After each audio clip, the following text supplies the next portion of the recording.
আমরা বাংলাদেশের আলেম উলামারা ঠিক এরকম একটা কাজ করছি। আগে আলেম উলামারা শিরক কুফরের বিরুদ্ধে বলতেন, নাস্তিকতা ইলহাদের বিরুদ্ধে বলতেন, মানুষদের ভিতরে যে পাপাচার বেড়ে যাচ্ছে, জিনা ব্যভিচার সুদ ঘুষ এগুলো নিয়ে বলতেন। ইদানিং আমি খুব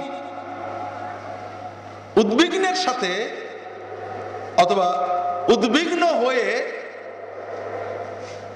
লক্ষ্য করছি আমাদের উলামায়ে কেরাম মাশাআল্লাহ তাবারাকাল্লাহ দুই গ্রুপ, এক গ্রুপ রফাদাইন প্রতিষ্ঠা করা, আমিন জোরে বলা, কি বলে ইত্যাদি প্রতিষ্ঠা করার জন্য পাগল হয়ে গিয়েছেন। আর এক গ্রুপ যে কোনো মূল্যে রফাদাইন বন্ধ করো, আমিন জোরে বন্ধ করো, কি বলে জাকির নায়েক বন্ধ করো, আহলে হাদিস উৎখাত করো, আমাদের দেশ শান্তি হয়ে যাবে, পরিপূর্ণ ইসলাম হয়ে যাবে। আমাদের ওদিকে বিরায় মাহফিল হয় সন্ধ্যা 6টা থেকে রাত 12টা পর্যন্ত, হাই প্রোফাইল 6 ঘন্টা 7 ঘন্টা 5 ঘন্টার মাহফিলে পুরো সময় কেউ জাকির নায়েকের বিরুদ্ধে, আহলে হাদিসের বিরুদ্ধে একেবারে বিশাল ওয়াজ করে চলে গেলেন। আবার কেউ রফাদাইনের পক্ষে মানে তাকলিদের বিরুদ্ধে বিশাল ওয়াজ করে চলে গেলেন। এর কারণে খ্রিস্টান মিশনারিদের খ্রিস্টানকরণ, কাদিয়ানীদের ধর্মান্তরকরণ, শিয়াদের শিয়া ধর্ম প্রচার,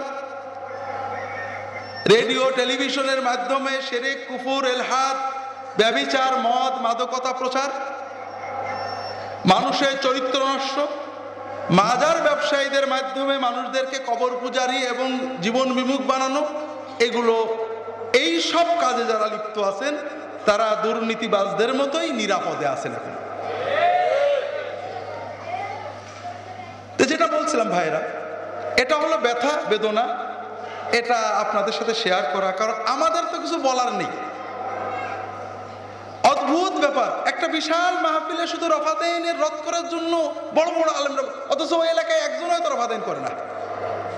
ওই এলাকায় শিরিক আছে, কুফুর আছে, নতুন খ্রিস্টান হওয়া ধর্মান্তরিত লোক আছে, ওই এলাকার নামাজ পড়তে এখন পড়া বাদ দিয়েছে আছে, ওই এলাকায় কি বলে জিনা ব্যভিচার ছড়িয়ে গেছে, যুবকদের চরিত্র নষ্ট হয়ে গেছে, একটা কথাও হলো না।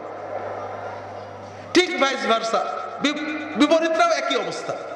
একজন দাড়ি রাখুক না রাখুক, এরপরে কি বলে সুদ ঘুষ খাচ্ছে কি না খাচ্ছে, অথবা মানে সুদের সাথে জড়িত কিনা, অথবা অন্য কোনো দুর্নীতিতে জড়িত কিনা, এটা ডাজন্ট ম্যাটার।